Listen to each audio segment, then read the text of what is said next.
Hello, everyone, and welcome to the show.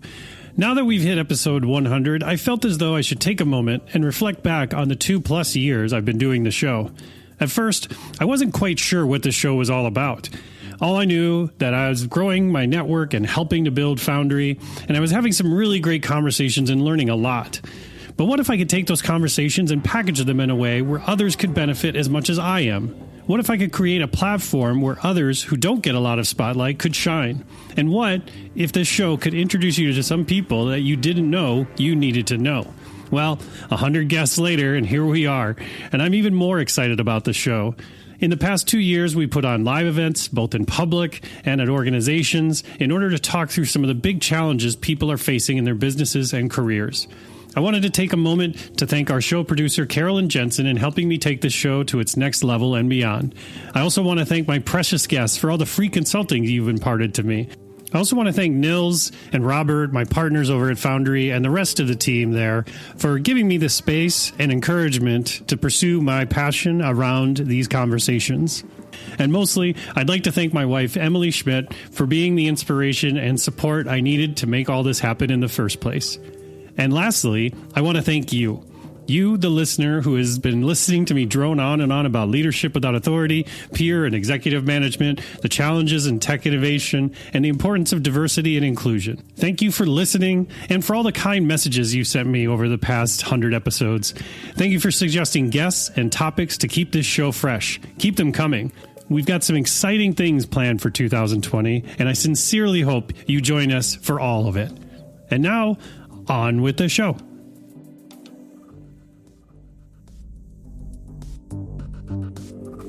Welcome to the Schmidt List, the podcast for people dedicated to managing successful projects, developing impactful products, and building engaged teams. And now, here's your host, Kurt Schmidt. Erin and Joe, thank you for joining me today. How you doing? Great. Yeah? Great. Thanks for having us, Kurt. I'm super excited to hear. So, Erin, you're over at Bremer. I am. And what's your role there? I'm Chief Marketing Officer. Chief Marketing Officer. And how big is your team over there, your marketing team? We have 12 people. Oh, that's a lot of people. I just made my last hire, so we're at full staff at 12. Yeah? Nice. Small but mighty. Small but mighty, yeah. And you, Joe, you're over at Little. Yes, I am. I'm the President and Chief Creative Officer at Little & Company. And you've been there for just a short amount of time, right? 20 years. 20 years, yes. Just a little blip in history there for you. That's cool. And so Little is branding and marketing. We're a brand design firm based in Minneapolis. The firm was started by Monica Little. That's where the name comes from. She was actually one of my instructors in college, so I've known her for a very long time, even before I started at Little. And we work with a variety of clients, including Bremer, doing brand work where we're usually brought in at a stage when an organization's going through a big change, and we help them tell their story. Yeah, I love the work that Little does. I'm a huge fan. And you've been at Bremer for not 20 years. Definitely not. No, it feels like 20 years sometimes, but it's only been 2. This December will be 2 years. I started in December of 2017. Thank you. Yeah, that's awesome. It's been a whirlwind. Yeah, I can imagine it's been a whirlwind. Well, so much change has gone on just in the last few years over at Bremer. New CEO, right? That's right. New rebrand, obviously, which we're going to talk about today. So when you came on board, was the rebrand on deck for discussion at that time when you first showed up? What was the genesis of that? It was on deck, and it was on deck with our new CEO, Jean Crane, who's an extraordinary leader, and she's a big reason why I chose to join the team at Bremer Bank. But in the summer of 2017, Jean and our board of directors developed and adopted a new strategic plan for the company, a new business strategy. And the brand refresh was part of that strategy, both to launch a new brand, but also to align our brand with our new business strategy, which was really a customer segmentation focus, doubling down as a business and ag bank. We're one of the largest ag lenders in the country. We've got special expertise in commercial banking, and so we wanted to double down in that space and really use the new brand as a vehicle to do that. Did that strategy come about because of the way that banking is changing? Is it, what were that What was the kind of, in your mind, the penultimate, like what made everybody say, okay, we got to get in a room and figure this out? The financial services industry is changing so quickly. I've heard people say who've been in it for 30 years, it's changed more in the last 3 years than the 27 before it. Yeah. You know, there's incredible innovation, digital innovation. I think it's a really exciting time to be in financial services. It's one of the reasons why I was drawn to it. I was new to financial services when I joined Bremer Bank. And at Bremer, I mean, I think that we made a strategic shift where we used to be a bank that maybe didn't have a big focus. And really now we're leaning into the fact that we do have expertise in a number of important business lines at Bremer, that we do have expertise with the agriculture community that we've served so well for 75 years. But we wanted to lean into that. Yeah. And I think that you have to pick your strategic spot in the banking business of where you can grow. And we're no longer, interested in being a bank that's everything to everyone, because we have really important advice to give to a certain kind of customer. I think that's so hard for a company, especially a large company, to make the decision to say no to some people. You don't see that happening often.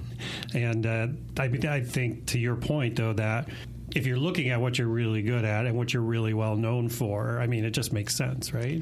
Well, it can seem like a contradiction sometimes, but actually the more focused you get, the more opportunities you have to grow in some industries. And I think that's the case for us at Bremer. And I imagine it was similar at Little too, right? I mean, you've been there since the inception. I'm sure you've tried on lots of different hats as an agency, right? Stretched yourselves. Finally figured out what are we truly good at and where do we land, right? Right. Yeah. I mean, if you try to be everything to everybody, or you try to be, you don't have that focus, you're not going to be able to do it as well as you can. Make that experience be as good as it can be for the right kind of people. So we've honed in our focus to what we're good at, and kind of brand experts and brand storytellers is what we do. And to Bremer's credit too, with that focus on the customer, they're able to, one thing I've seen you guys doing during this process is understand that experience that customer needs to have when they're interacting with Bremer Bank. And with that focus, if you have that focus on that right customer, you can make that experience that much better. Yeah. You talked about trends in banking. It's so interesting in our business, and I'm sure, Erin, you see it too. It's just, there was a time when financial services or healthcare were kind of separate areas, and really at the end of the day, everybody's a consumer of information. If you're at a bank or if you're at Target, you're a consumer of information, and Bremer's done an amazing job of taking that focus and really communicating to their customers in a really, really awesome way. Well, and it's interesting because I think marketing, and at least in my experience in a lot of organizations, is kind of the front lines with the voice of the customer. You sometimes are the people who see the feedback way before anybody else does on how messaging is happening, how it's resonating with folks, right? You're getting those things very early on.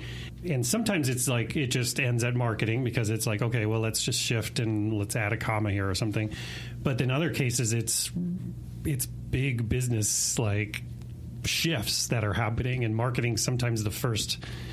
Have you experienced that at all, where you're seeing some of this stuff happen before even the rest of the business even catches on? Well, what I think is one of my most important jobs as Chief Marketing Officer is to ask the question in every meeting, to ask what impact this has on the customer. And Joe and his team at Little actually helped us develop customer personas. So now I have a picture of a person and a name, and I actually pull those out. We've got them on foam boards, and I set them in the middle of the table, and I challenge the team to ask how it will impact that specific customer. And that's new thinking, and that can be hard thinking for some companies, to put the customer at the center, especially in highly regulated industries where we have a lot of stakeholders we have to consider. So I do think that's the unique position of any important marketing team at any company, is to really force the conversation around how these decisions will impact customers. And I think that then you can force better decision making. Obviously, Little helped a lot in the Bremer rebrand. How did that come about? How did that relationship relationship start? And were you just flipping through the phone book and you're like, branding, oh, little company, big ad, let's do that? I did not flip through the phone book, no. We don't have an ad in the phone book anymore. No. We check it out. All right, good. It was part of their new brand strategy. Right. Little. No yellow pages. Okay.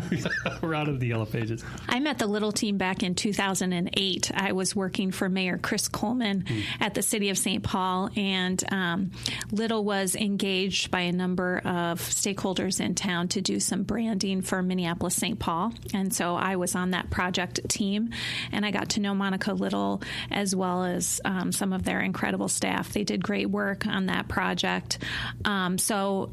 Throughout my career, I had been in touch with Monica. I consider Monica a mentor of mine. In fact, when I was interviewing at Bremer Bank for Chief Marketing Officer, I went to the Little offices and sat down with Monica and asked her what she thought of the company and the brand. And I talked to her about how Bremer was thinking about the new brand and what she would think of someone who was transitioning from a life in public affairs. And I had recently gotten my MBA and was interested in making the transition to the private sector in a marketing role, and she said, "Take it, Erin, take it." So she's been a confidant of mine for 10 years or so. So it's not like it was a slam dunk for Little. We interviewed a lot of firms, but I've always watched their work and admired it and viewed them as really having a unique position in the marketplace of their design work. And I really believe that the expertise and what they delivered for us in design is a competitive advantage. And what they delivered for us is so beautiful and distinctive in the marketplace that it's just extraordinarily valuable partnership. So, Joe, when you first heard about this project and this engagement coming up, you guys rebrand a lot of things. And was there anything intimidating about this rebrand to you that jumped out right away that made you pause? I don't know if it's intimidating. I mean, was it because Erin was really intimidating? Yeah, right. She was iron fist. No, I was excited to work with Erin again. We on the state branding stuff, we had a concept we both liked that never happened. So it never did launch. Did it? Launch, and we had unfinished business. Yeah, you we and had I. unfinished business. Yep. That's right. We had to get back to work. No, it wasn't intimidating. I remember the first call we had with you and Marcia, and you guys were talking about the goals you had and the direction the bank was going and the focus on the customer. And when we get into an engagement like this, our belief is we have to jump in with our client, locked arms with them, because it's a big deal. It's a big deal for them, and it's a big deal for us. And if we've had circumstances where organizations have come to us for a rebrand, and it was more of they had a marketing checklist that they needed to complete, and that was it, and they just wanted to kind of get through it. And that's not usually a good relationship for us.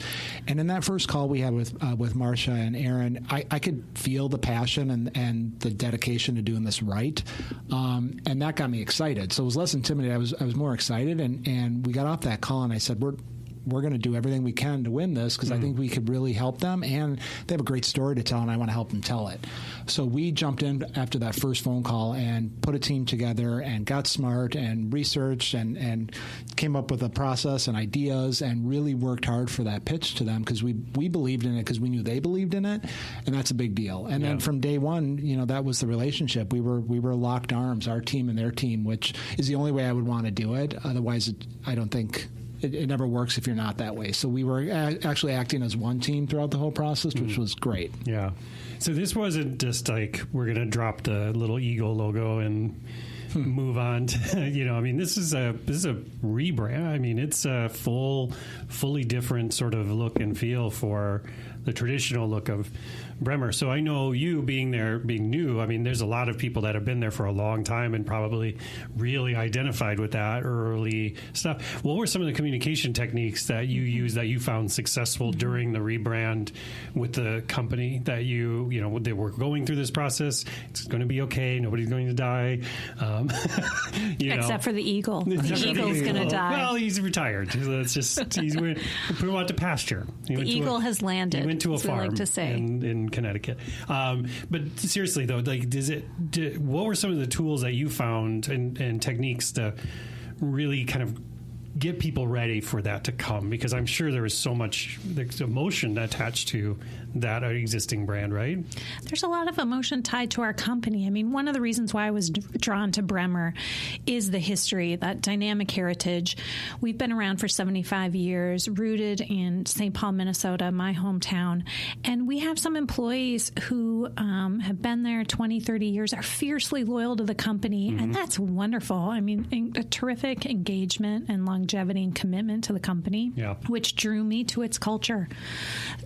And we needed some significant change management to be relevant and innovative for the next 75 years. Right. And so what communication tactics did we deploy? All of them. It was a significant, such a heavy lift when it comes to change management. You mentioned the eagle, we had to drop the eagle. That actually was a really big decision. An eagle had been our logo for many, many years. We had acquired it when we acquired another bank many years ago. And I really had to make the case to the company that we didn't own an eagle, that we surveyed the marketplace around the country. Many banks have an eagle. It was not distinctly ours. The way it was designed wasn't necessarily obvious that it was an eagle. Some people thought it was a bell or a mustache or some other confusing things. And I really had to make the case. I mean, this was before we launched the new look, that it was time to retire the eagle and that there were important strategic decisions behind that.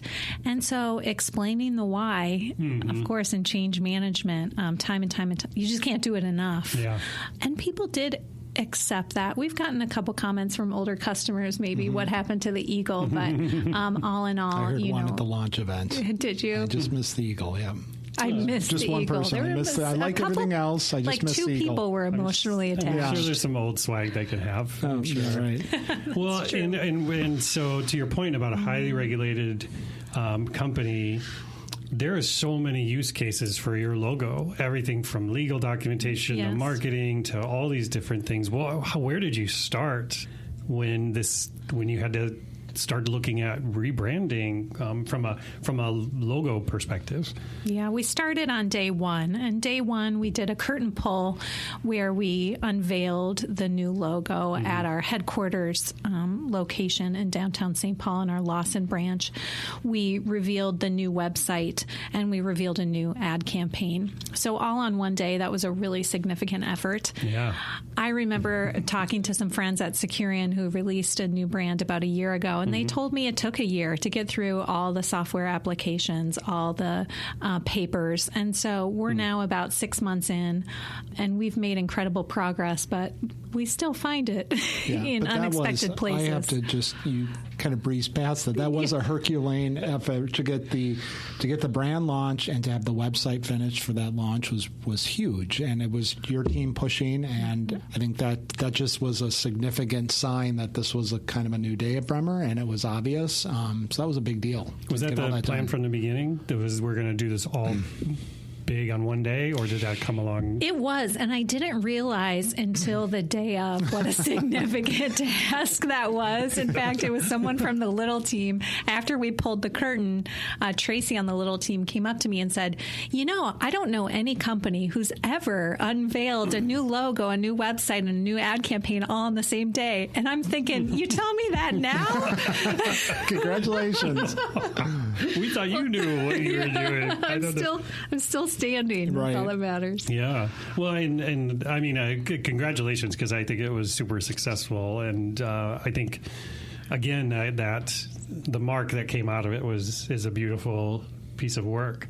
So, Joe, talk me through that process a little bit, because obviously you had to be thinking about, this is going to need to be faxed, this logo. This is going to be on a website. It's going to be on social media. Like, what's the little process around that? Like, how do you go from these big ideas to now this thing has to work, this thing has to put in work to speak to that brand?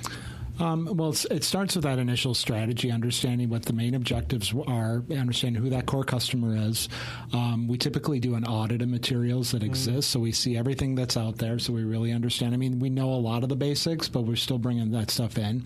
And then testing it and working through it to make sure that it's going to be relevant and work and everything. And it's not only, it's not just the identity. It's, we looked at everything, messaging, we looked at their color palette, their graphics, their photography, and how that all continues to tell their story to that core customer in the best way possible. And that's the way we approach our work. It goes way, way beyond the logo. So, and making sure that everything that brand touches works to the best of its ability. And I would just highlight a couple pieces that have really worked well for us. And first is the narrative around the above and beyond bar. It's the line over the B, and Little put together a terrific narrative for our employees to talk about how we go above and beyond for our customers, for our communities, and for each other. We've got that written on a wall in headquarters, and that's just something that our employees have really embraced. It rolls off the tongue, and people just really thought, yeah, of course, that's Bremer. That sounds just like us. The other elements that's really worked for us, we call it the Circle B, which is a design element of the brand, and that's on all of our digital applications. And I think what Little did so well is to really take our new logo, but find a way to boldly, creatively make some digital elements that really stand out. When you're looking at your iPhone, they really found something that popped in order to find that Bremer Bank app. So we're grateful for that work. And you talked about authentically work. I think that's a very important thing. With design, it's easy for designers to get in their own head to make something look prettier. Yeah. They're going to have their own style and want to make it better. And sometimes brands go through a change and say it just needed an update. And we're always asking why for everything. And if it's based in being there's an authentic reason why, then people are going to accept it faster. If we're just doing it for design's sake, then it's going to fail miserably. So that was a process that Erin and her team and Jean, there was an authenticity to what the story they were telling, and harnessing all that we were hearing and putting that in the materials just made them that much more effective. Another maybe interesting tidbit of our journey is that it wasn't always linear. I mean, we were a few months in, and I remember Joe and I having a conversation, and we thought, you know what, our purpose needs to be simpler. Yep. So we revisited the purpose while we were halfway through. Yes. And we had some sessions with the executive team, and we challenged ourselves to get down to 3 words. And we got to cultivating thriving communities, which feels so uniquely ours at Bremer. It's a nod to our agriculture heritage, also our deep commitment to the communities that we serve. The purpose, as well as the values that the Little team helped us with, collaboration, commitment, and creativity. It's amazing to me how quickly those words, only 6 words, now roll off the tongues of leadership at Bremer. And so I know we got it right because it's now just in everyday vocabulary. Yeah. How did that happen? How do you feel that part happened, where it went from you guys on a whiteboard to the CFO saying it in the hallway to a peer? How did that happen? I don't remember how that happened. Well, we were in a dark room at the Minneapolis Club with over a Cobb salad with the senior executive team. Yeah. Well, I do remember that we brought that challenge to the team, that we wanted to get it simpler, so that our goal was that every employee at Bremer would know what our brand purpose was. It was the fundamental element of our brand besides the logo. Right. And we had a paragraph that was terrific about who we were, but we wanted to challenge ourselves to get simpler. And I really, Joe, in my memory, it was just a couple hours at the Minneapolis Club with some creative editing. Yep, where we walked through it and we kind of analyzed the words that we were using, because we knew that it had to be simple, and if you're going to choose 3 words, they better be the right 3 words. But yeah, it was just editing and working through it. Some of the upfront work we did behind the scenes, and then bringing it to that team. And I also remember on the values that we had a nice worksheet of, 100 values are listed, and Little gave it to the executive team and said, highlight the ones that you think are Bremer. And we just had a terrific conversation about who we are. Collaboration and commitment came very easy to us. Collaboration is how we work with our customers every day. Commitment is really, I think, speaks to our heritage and Otto Bremer's legacy of being committed to the communities that we serve. Creativity felt like a little bit of a stretch, but it's something that people have completely embraced at Bremer. You wouldn't necessarily think of a bank as creative, but for us, it's about trying new things and being innovative and being progressive. And people have really grabbed onto that in new ways. It's impacting our culture in exciting ways. That's really cool. So what I hear in that conversation was, and this might go to your process, Joe, a little bit more, is that it wasn't just you got up and did a pitch and said, here's those 3 words. You got the executive team circling words and involved and making it them part of the process, right? Absolutely. I mean, that's our hope and strategy with any kind of initiative like this, because, yes, there's nothing worse than something getting squashed, than bringing it to them and saying, here, what do you think? Having the right people, leadership in an organization be part of the journey, almost to a point where they're creating it. They're together with us. They're creating those words. They're creating that vision. Makes a huge deal, because then they have that investment in it, and then they could stand behind it. And standing behind it in an authentic way will help others in the organization follow. Yeah. And if it's not, if the leaders don't believe it, then how do you expect anybody else to believe it? Yeah, well, it sounds like, even though you had this big reveal at the end, there was a lot of this iterative work happening behind the scenes to make that big reveal happen, right? You had a lot of little pieces where you're trying to get the words together, you're trying to get the mark together and the logo and everything in a way that, and then you're thinking about digital and you're thinking about, checkbooks and all this different stuff, right? All these little iterative pieces. So overall, what was the timing for all of this? How long did all of this take, and from the inception to the big day? Well, I started in December of 2017, and I think we brought Little on board a few months later, maybe May of 2018. May of 2018, yep. And we launched in May of 2019. So it was a full year of partnership between Bremer and Little to get to launch. And we had laid a lot of groundwork internally, even before Little came on board. Right. So these are big, big undertakings. And for us, it was so important that we had the buy-in of our board of directors, our CEO, and the executive team. That allowed the work to flow, and a lot of that groundwork had been laid even before I got there. Yeah. I think another thing that worked was Little & Company being the hub for all of the work, because during that time we were creating the brand, we were creating the messaging, working on the values and positioning, and then building the website. There was a lot of different pieces to this being built, and there were certain partners we'd bring in to help, like back-end development for the website, things like that. But we stayed the hub for all that, so that helped connect the brand story with everything, which I think if you had, several agencies doing that, trying to do that in a year, would have been a pretty big mess. So I think that helped. What would you say was probably some of the bigger challenges? You're working with an older brand. You guys have experience with that. It isn't like, everything you do is for startups or something. You have experience with some rebranding some very old properties. Yeah. Is there a different approach to that than there is to doing something that's a little bit more, less ingrained into folks? There is a little bit. To what you were talking about earlier, that buy-in is really important. Even more important in an organization like this that have been used to this brand for so long is having people along on the journey, which we've experienced before, and we know it's a necessity to making this right.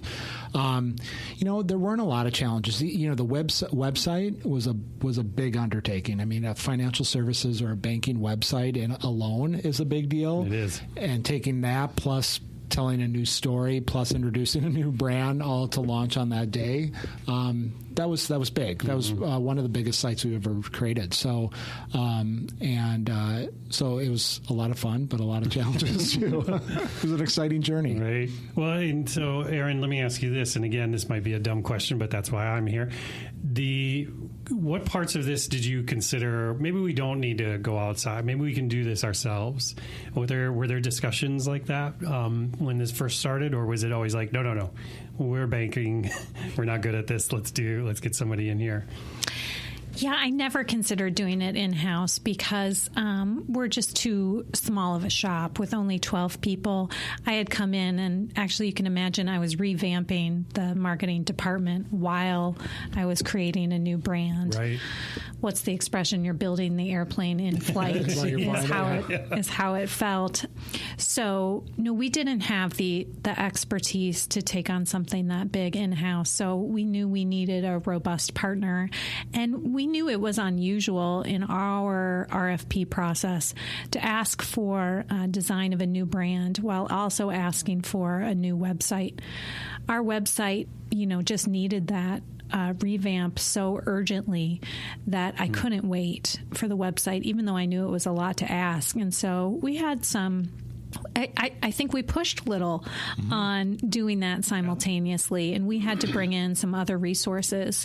But just like Joe said, having little at the hub so that the design was consistent and of the highest quality was really important to us. And so we made it work really well.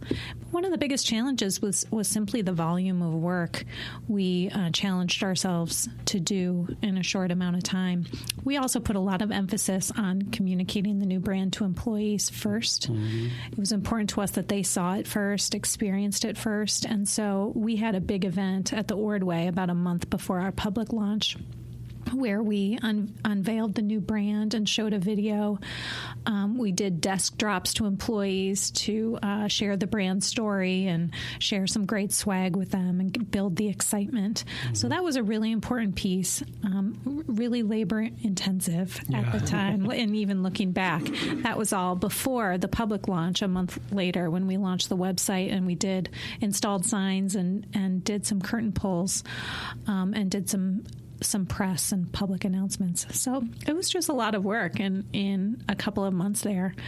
So I'm really proud that we were able to pull that all off. Yeah, and how did you manage the team through that? What worked best for you? Because you basically, and I've been through situations like this before, it's basically, well, we have to keep doing what we're doing already. Now let's add on all of this other stuff on top of it, because you can't stop marketing Bremer while this rebrand is going on, right? So how did you find that balance? What was successful for you in order to make that happen? Keeping the team together was so important. I mean, I remember it must have been the summer of 2018. I had the marketing team and the little team over to my house just to have a glass of wine and cheers and say, we're in this together. And I remember giving pep talks to the marketing team. We meet on Monday morning saying, you may only get this chance once in your career where you get to rebrand a company. So I just challenge you to give it your all. And we're in this together, and we're going to work together and get through these desk drops together, and then we'll celebrate together. And gosh, did the Bremer Bank marketing team respond. I mean, they went, talk about above and beyond. They went so above and beyond for their team and for the company. I just couldn't be prouder of what they were able to do supporting each other. They're just a bunch of rock stars. So I'm very blessed that I have that team. Pretty incredible team. That's funny. I give that same pep talk to my designers. You only get what do you say? Well, to get your logo or your brand up in a sign or on a thing, you don't always get that with a big organization. So make it count. So Yeah, I think it's important. I love that, and you kind of just said it as an aside, but I think that's what I've seen great leaders be able to do, is to be able to show what does this mean in the bigger picture for you personally, not just the bank, not just whatever I get out of this, but being able to show each of those people on your marketing team, rebranding a really big bank, old company, that this is an experience. I mean, you have like a 10% chance of that ever happening again in your lifetime. I think that's really impactful, to be able to step aside and not just say, well, quit whining, you got a job, get your work done, but being able to say, this is the impact it's going to have on you personally, not just our team or the company or things like that. I think that's where I see real leaders gain a lot of traction, gain that buy-in from the team, right? Because in the role that you're in, Erin, and I'm sure you too, Joe, you're managing up a lot. You're hoping your team has just got everything going, but you've got peers, right? You've got people on the technology side. You've got people on the finance side that are all either potential allies or potential roadblocks at any given moment, right? How have you found success in being able to navigate that, in managing your peers and managing up? What's worked best for you? Not only just during this rebrand, but just in general, what works good for you? I take every opportunity at senior executive team meetings or senior leadership team meetings at Bremer to talk about the brand, to talk about the work that's been done, but also talk about what success looks like, what this project can deliver for us collectively. We want to grow as a company. We want to better serve our customers. We want to innovate. I think that my strategy for communicating throughout this project is to talk about how we're going to help the company grow through this investment. And Joe helped me think through what those key metrics will be and what we'll look for down the road. And there are 3 of them. The first is employee engagement with the brand. Do they understand it? Do they agree with the values and the purpose that we outlined? The second are the website metrics. Just are we driving more traffic to Bremer.com? And the third is our brand awareness. Our potential customers hearing about Bremer and our expertise in business and ag banking. And so in each of those metrics, we've already seen incredible returns. And so I think that's the buy-in for my peers and certainly for the board of directors and my boss is how we're going to position Bremer Bank to grow. Yeah, and it's not just anecdotal information. You're bringing raw data to the conversation, too, to say, this is the impact that we're having. It's not just me saying this. Right. Yeah. Why are we doing this? So here are the results. Exactly. Yep. Right. And I'm sure, the research that you did up front, I mean, that probably also helps show even more of an opportunity why the rebrand why now was a good time, right? Well, yeah, you look at the current state of brand awareness, you look at the current state of employee interaction and employee engagement, and you see those numbers and you see those stats and you look for ways to grow those. I mean, that's otherwise it's just decoration. We're doing this stuff for a reason. So They have a lot of pretty pictures at Little, but we also need to grow. You actually have to have some impact. I love showing the pretty pictures. There are a lot of that is one thing that was fun with this rebrand too. Just Erin, you and your team, just the appreciation for great design. Like there was really smart thinking and strategy that went into all of it, but there was also appreciation for just really beautiful design and smart design. So that's I'm proud of the work and so excited what we created because it's effective, but we were able to still use design in a way that I don't think a lot of banks do or appreciate, and you could see it in the materials now that it's smart and well designed. So. Well, Joe, I learned a lot from you and your team about design throughout the process, and I'll never forget when, for those listening, I gave Kurt a travel mug that's Bremer branded on my way in, and when we first sourced this travel mug, I was so excited about it because it's this beautiful metallic blue that's just on brand, and we had looked at 100 travel mugs, and so I felt like I had found just the right color, and so I was so proud to bring it to Little, and I remember showing it to Ian, the creative director at Little, and saying, "Look, Ian, I found the perfect mug, and look at how the logo's on there. It's so beautiful." And Ian first, shares my enthusiasm and is like, "Oh, it's so great, Erin, good job." And then he says, "And the logo, it's not on there just right. They're stamping it a little incorrectly. You need to talk to them about this and that." And I just thought, wow, that's the sign of an important agency that good wasn't good enough. We had to get it just right every time. that those details and execution matter every time. And I really learned that lesson well from the little team. That's the part about the partnership. I mean, we experience it here at Foundry. We work with our partners very similarly, where you're watching out for you're watching their back, right? Because, like I said, I think what I've seen in these instances, right, where you've got a marketing team or a technology team, they're trying to keep the lights on as it is, and there's this huge initiative happening, and if they don't have a strong partner to be watching their back, right, those are the times when these things turn into disaster, right? Right, exactly. Yeah, that partnership's key to making it work. Yeah, and again, it's got to be a true partnership. It can't just be what somebody puts on their website and says, we partner.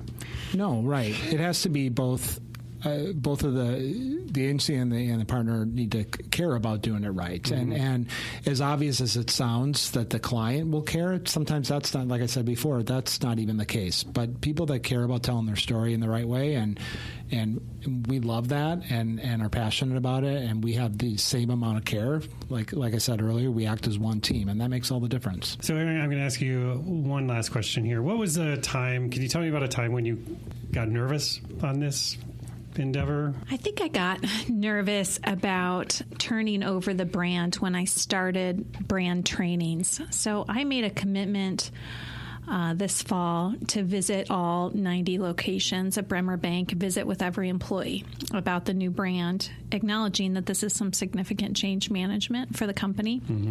And I started with some of the branches, and the first 2 branches I went to, they had the wrong posters up. They had some old logo, deposit slips out front. And I just thought to myself, oh my gosh, is this not happening? This is not happening. We just had the big reveal. They pulled this thing off the sign and the website's launched. It really gave me some pause that of all the change management and instructions I had done, it wasn't enough. Yep. Yeah, that's really frustrating, I can imagine. But like you said, I mean, I think it's a thing that just takes time to seep into the soil of Bremer, right? And where it just becomes second nature to everybody, But yeah, I could totally understand that. Let's just say that after my first 2 visits, every branch manager received a checklist from me to turn over the new brand. Perfect. And they've all been perfectly turned over from visit 3 on. Yeah, we've been to about half of the locations so far. And that sounds really rewarding, going out there and talking to everybody. Has that changed your perspective even on what your job is and what you're doing there? I'm so grateful for the opportunity to visit every branch and every employee, because the opportunity to meet all these people that are so loyal to our company, but also to see all these communities that we serve has been an incredible professional opportunity for me. I'm really grateful. That sounds amazing. And so, Joe, what's next for Little and Bremer? What are you guys working on? Any other secret projects that we should know about? Or? Well, the secret I can't tell you. No, we're working to continue the work. I mean, we're going into our second year now, and looking to 2020 of what else we need to do, continuing, what is the next evolution of the campaign and the messaging, just to make sure that it stays current and stays relevant. I think sometimes an organization that goes through a rebrand thinks it ends after you launch it. Okay, we've launched a new brand, we're done. You really can't. That's what I was going to ask, because, and again, I get accused of executive bashing sometimes on the show, but, there is a culture of doneness in some of these organizations where they're like, no, it's done. Why are we? Yeah. Why am I still getting a bill for this or this or that? Right. I mean, how have you combated that? Right. I mean, is it about showing a larger roadmap, or how do you getting to Erin's point, getting back to the why? What are the metrics? What are the things we're trying to accomplish? Has employee engagement gone up? Has brand awareness gone up? And if it is going up, then what we're doing is working. Then we analyze, we look at the media buy, we look at a lot of different things to make sure it continues to work, because we don't want it to slow down. We've put our foot on the gas pedal, and we're going now, and I think we don't want it to slow down, but we also don't want to be foolish, and we don't want to do things just to do things. Where I think this partnership, we're deciding and understanding what is right to do and what's going to be effective, and not doing stuff just to do it because we're bored with it, or doing stuff because we want to do fun new stuff. Yeah. It's just continuing the message so that momentum, we don't lose momentum. So it's a lot of things that go into that, but it's a lot of communication, and we're starting to look at 2020. We're looking at some employee initiatives. We're looking at new stuff for the campaign, things like that, just to keep it fresh. Yeah. Well, it sounds like an amazing partnership that has really blossomed. And I'm really glad that you both took the time out of your busy schedules to come down and talk to me today about it. So, Erin, if I want to know more about Bremer and what you guys are doing over there, where should I go? Where should I go and look and check out all the new fancy stuff? Check out Bremer Bank at bremer.com and follow us on Facebook or Twitter at Bremer Bank. That's cool. And Joe, if I'm little to come in and rebrand my 75-year-old bank, where should I go to find out how to hire you? Everything's on our site, littleco.com. You could get connected to our Instagram, Facebook, all our social media, or contact us directly. Cool. Well, I want to thank you both for joining me. I really learned a lot in this conversation. Thanks for having us, Kurt. Thank you for listening to The Schmidt List. If you want to learn more about how Foundry accelerates innovation, check out foundrymakes.com. And if you'd like me to speak about establishing a growth mindset at your conference or with your team, drop me a note at kurt@foundrymakes.com. Oh, and the next time you're on the internet, head to iTunes and leave the show a review. If you enjoyed this episode, please share it with a friend, because sharing is caring. I truly appreciate you taking the time to listen to the show, and I hope you have a fantastic week.